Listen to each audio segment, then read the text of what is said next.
కానీ నేను చెప్పింది స్పష్టంగా ఏ కాన్స్టిట్యున్సీలో రాష్ట్రంలో ఉన్న 175 కాన్స్టిట్యూన్సీ మండలాల వారి లెక్కలు కూడా ఉంటాయండి.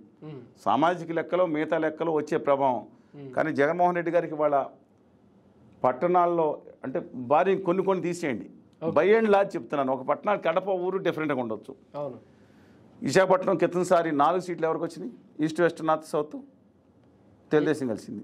రాజమండ్రి 2 సీట్లు ఎవరు కలిసారు? అర్బన్ అండ్ రూరల్ తెలుగుదేశం కలిసింది. విజయవాడ 3 సీట్లు ఉన్నాయి. 3 సీట్లు ఎవరు గెలిచారు? 1 సీటు వెల్లంపల్లి శ్రీనివాసరావు గారు గెలిచారు. 2వ సీటు మల్లాది విష్ణు గారు 25 ఓట్ల ఆధిక్యతతో గెలిచారు. 3వ సీటు తెలుగుదేశం పార్టీ అత్యధిక ఓట్లతో గెలిచింది. గుంటూరు ఎవరు గెలిచారండి? గుంటూరు వెస్ట్ కాకుండా పార్లమెంట్ సీట్ ఎవరు గెలిచారు? విజయవాడ పార్లమెంట్ జిల్లాగా చెప్తున్నాను. ముఖ్యంగా ఉన్న కోస్టల్ జిల్లాలో ఉన్న అర్బన్ సీట్స్లో ఏదైతే ఇంతకుముందే తెలుగుదేశం పార్టీ ఆధిక్యత ఉంది. ఇవాళ రూరల్ సీట్లతో చూసుకుంటే రూరల్ ప్రాంతాలతో సీట్లు అన్నాం. ఇవాళ కూడా 40 ఇంకా అస్థిరంగా అంటే ఎవరికి ఓటేయాలో తెలుసుకున్న వాళ్ళు 5% 10% ఉంటారు. కానీ 45% మంది దాదాపుగా గ్రామీణ ప్రాంతాల్లో ఇవాళ కూడా జగన్మోహన్ రెడ్డి గారికి అనుకూలంగా ఉన్నారు. ఇది సైలెంట్ ఓటింగ్. మీకు పట్టణ ప్రాంతాల్లో కొన్ని చోట్ల అయితే 30% ఉన్నారు జగన్మోహన్ రెడ్డి గారి వ్యతిరేకంగా. కానీ ఆంధ్రప్రదేశ్లో గ్రామీణ ప్రాంతాలు ఎక్కువ ఉన్నాయి. అన్లైక్ అదర్ సిటీస్ మీరు తమిళనాడు మిగతా చోట్ల పోల్చుకుంటే వేరే ఉంటుంది. అందువల్ల ఈ నేపథ్యంలో యావరేజ్ ప్రోరేటా రేషియో ప్రకారం వేసుకుంటే జగన్మోహన్ రెడ్డి గారికి ఇవాళ కూడా 40 నుంచి 42% ఓటింగ్ చెక్కు చెదరకుండా ఉంది. ఒక 5% 7% అన్డిసైడ్ ఉండొచ్చు. కానీ 50% ఓటింగ్ వామపక్షాలు తెలుగుదేశం అండ్ జనసేన వైపు ఉంది ఇవాళ. ఓవరాల్గా చెప్తున్నానండి. అందువలన ఈ విధంగా చూసుకుంటేనే మీరు చెప్పిన ఆ స్థానాలు వస్తున్నాయి. అన్డిసైడెడ్ ఓటర్స్ ఎవరైతే ఉన్నారో న్యూట్రల్స్ కానీ ఇంటలెక్చువల్స్ కానీ వాళ్ళ అభిప్రాయాలు కూడా పరిగణలో తీసుకుంటే వాళ్ళు ఫెన్స్ సిట్రస్ ఉంటారు. అంటే గోడమే పిల్లు ఎవరు నెగ్గుతారో వాళ్ళకి ఓట్లు వేస్తారు 3-4%. మీకు తెలుసు కదా. ఇవన్నీ పరిగణలు తీసుకోవాలి. కానీ జగన్మోహన్ రెడ్డి గారు చేస్తున్న ప్రయోగాలు ఉన్నాయి చూసారా, అవి డిఫరెంట్గా ఉన్నాయి. ఇప్పుడు ఆ సోషల్ ఇంజనీరింగ్లో బాగా కొంతమందికి టికెట్లు రాకపోవడం వల్ల లావు కృష్ణదేవరాయలు లాంటి వాళ్ళు పార్టీకి రాజీనామా చేస్తున్న పరిస్థితుల్లో ఎలా చూడాలి? శ్రీకృష్ణదేవరాయలు గారు టికెట్ రాలేదని నాకు తెలియదండి. ఆయన బయటకు వచ్చి మాట్లాడి నన్ను గుంటూరు వెళ్ళమన్నారని మాట్లాడారు. దాన్ని ఎవరు ఖండించలేదు. గుంటూరులో డిఫరెంట్గా ఉంది. గుంటూరులో ఇవాళ వైఎస్ఆర్ కాంగ్రెస్ పార్టీ రాజంపేట సీటు కానీ కడప సీట్లు కానీ అలాగే కొన్ని సీట్లు చాలా స్పష్టంగా గెలిచేట్టు కనపడుతుంది. తిరుపతి కూడా అనుకూలంగా ఉంది as and date. Ongole seat కూడా అనుకూలంగా ఉందండి. ఒంగోలు మెట్ట ప్రాంతాలు ఎక్కువ ఉన్నాయి మెట్ట నియోజకవర్గాలు. నర్సరావుపేట కూడా టఫ్గా ఉంది. గుంటూరు సీటు తెలుగుదేశానికి ఫేవరబుల్గా కనపడదు. సర్వే సంఘం చెప్తున్నాను, నేను కాదు అక్కడ ఓట్లు వేసేది. అందువల్ల అక్కడికి వెళ్ళడానికి ఇష్టపడలేదని ఆయన. మోదుగులో వేణుగోపాల్ రెడ్డి గారు నర్సరావుపేట పెట్టాలని ఐడియాలో ఉంటారు. I don't know. నేనేం మీ జర్నలిస్ట్ కాదు కదా, లోపలికి వెళ్ళి కిటికీ తలుపు తీసి అక్కడి నుంచి చూసి రాసేయడానికి. అందువలన చూసిన అంచనాలు మిగతా వాళ్ళు చెప్పిన విజువల్ చెప్పినవి చెప్తున్నాను నేను. అందువల్ల శ్రీకృష్ణదేవరాయలు గారు వెళ్ళటం అనేది సోషల్ ఇంజనీరింగ్ డిఫరెంట్.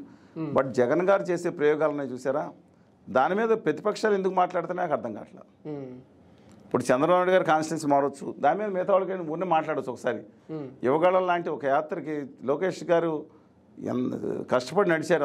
అంత దూరం నడిచి ఆ యువగళం ఒక అద్భుత సభగా మారుస్తుండే. దాంట్లో కూడా జగన్ గారు సీట్లు మారుస్తున్నారు, సోషల్ ఇంజనీరింగ్ చేస్తున్నారు. ఎన్ని ఎందుకంటే వీళ్ళకి మారిస్తే వాళ్ళ పార్టీ కదా. ఇప్పుడు చంద్రబాబు నాయుడు గారు పార్టీ మారుస్తారు, నాని గారికి ఇవ్వట్లేదు ఇంకోటికి ఇస్తున్నారు, లేదా ఇంకో చోట ఇస్తున్నారు, ఏలూరు సీటు ఇంకోటికి ఇస్తున్నారు. అది వాళ్ళ పార్టీ ఇష్టం. ఏదో ఇంటర్నల్గా ఒక మాట మాట్లాడుకోవచ్చు. దాని మీద కాన్సన్ట్రేషన్ ఏంటి ప్రతిపక్షాలు? అంగన్వాడీ సమస్యల మీద, ప్రత్యేక హోదా విభజన హామీల మీద, రాష్ట్రానికి జరుగుతున్న అన్యాయం మీద, దీని మాట మీద మానేసి ఆ పార్టీ టికెట్లు మార్చుకుంటే వాళ్ళకి ఎందుకంటే నాకు అర్థం కాదు. కాన్సన్ట్రేషన్ రైతు సమస్యల మీద చేయండి. రేపు పొద్దున బస్తాకి ఎక్కువ 50 రూపాయలు ఎక్కువ అవుతుంది, వేరే చోట రైస్ మిల్స్కి వేస్తున్నారు, వాళ్ళు బాధలు పడుతున్నారు, దాని మీద కాన్సన్ట్రేషన్ చేయండి. అందువల్ల కానీ ఒకటండి, మీ జగన్ గారు చేస్తున్న మార్పిడి సోషల్ ఇంజనీరింగ్ వల్ల 70% డెఫినెట్గా జగన్ గారికి అడ్వాంటేజ్ అయ్యేటట్టుంది. నేను పార్టీలకు అత్యంతంగా చెప్తున్నా, నచ్చవచ్చు నచ్చకపోవచ్చు, నా అభిప్రాయం స్పష్టంగా చెప్పాల్సిన అవసరం ఉంది. ఎందుకు 30% మైనస్ అవుతుంది? బలీయంగా ఉన్న క్యాండిడేట్స్ విషయంలో మైనస్ చేయవచ్చు. ఇప్పుడు ఆర్కే గారు ఉన్నారు, ఈజ్ హ్యావింగ్ సింపతి. ఆయన ఆల్రెడీ వెళ్ళి ఎం షర్మిల గారు లేదా మీరన్న వైఎస్ షర్మిల గారు దగ్గరికి వెళ్ళిపోయారు. అందువల్ల ఆయన ఇంపాక్ట్ గట్టిగా ఉండకపోవచ్చు, కానీ డెఫినెట్గా కొంత ఉంటుంది. అలాగే కొన్ని చోట్ల కానీ 70% నియోజకవర్గాల్లో ఆయనకి అనుకూలంగా మారుతుంది జగన్కి. కానీ బై అండ్ లార్జ్ ఉన్న వేవ్ని ఇప్పుడు 60% మైనస్ ఉందనుకోండి, దీనివల్ల 50%కి రావచ్చు మైనస్, కానీ ఓటమిని తప్పించుకోవచ్చు. కానీ 50% ఉన్న దగ్గర మైనస్ 40% ఎక్కి తెప్పించుకున్నారు అనుకోండి, గెలుపు రావచ్చు. కానీ బై అండ్ లార్జ్ ఇది మాత్రం ఇవాళ రైతు మిగతా వాళ్ళు 3-4 సెంటిమెంట్స్ మీద ఉన్నారు.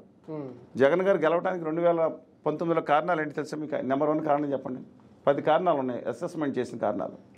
ఏంటి మేజర్గా అంటే చంద్రబాబు గారు అవినీతి, జన్మభూమి కమిటీ. మొట్టమొదటి కారణం జగన్ గారిని ఒకసారి చూసేద్దాం. మార్పు వాళ్ళ నాన్నగారు చూసాం, మన అబ్బాయిని చూద్దాం, ఒకసారి జగన్ గారు చూద్దాం. మేజర్ కారణం ఇది. తర్వాత చంద్రబాబు నాయుడు గారి ప్రభుత్వంలో ఉన్న అవినీతి, జన్మభూమి కమిటీలు, లేదంటే క్యాస్ట్ ఇవన్నీ ఉన్నాయి కదా ప్రచారం చేసినాయి, ఇవన్నీ ఉపయోగపడినాయండి. ఈ తర్వాత పథకాలు, నవరత్నాల పథకాలు నెక్స్ట్ ఒకటి చూసేద్దాం, నవరత్నాలు ఒకటి జగన్ గారిని చూసేద్దాం ఒకసారి ముఖ్యమంత్రిగా అని ఒక 10 కారణాలు ఉన్నాయి. విశ్లేషణ ఎక్కువ మంది విశ్లేషణలు ఒప్పుకుంటారు, నేను చెప్పిన తర్వాత కూడా ఉన్నాను. మిగతా వాళ్ళు డిఫర్ అయ్యి ఉండొచ్చు.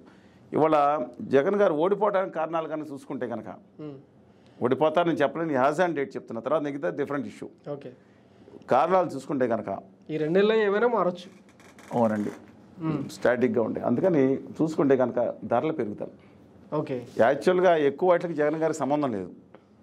ఆయిల్ నేను ఉన్నప్పుడు ఎంత ఉందని చంద్రబాబు నాయుడు గారు మాట్లాడినప్పుడు 60-70 రూపాయలు ఉంది, ఇప్పుడు ఏమో 150 రూపాయలు అయిపోయింది. 150 రూపాయలు జనం నిజమని అనుకుంటున్నారు.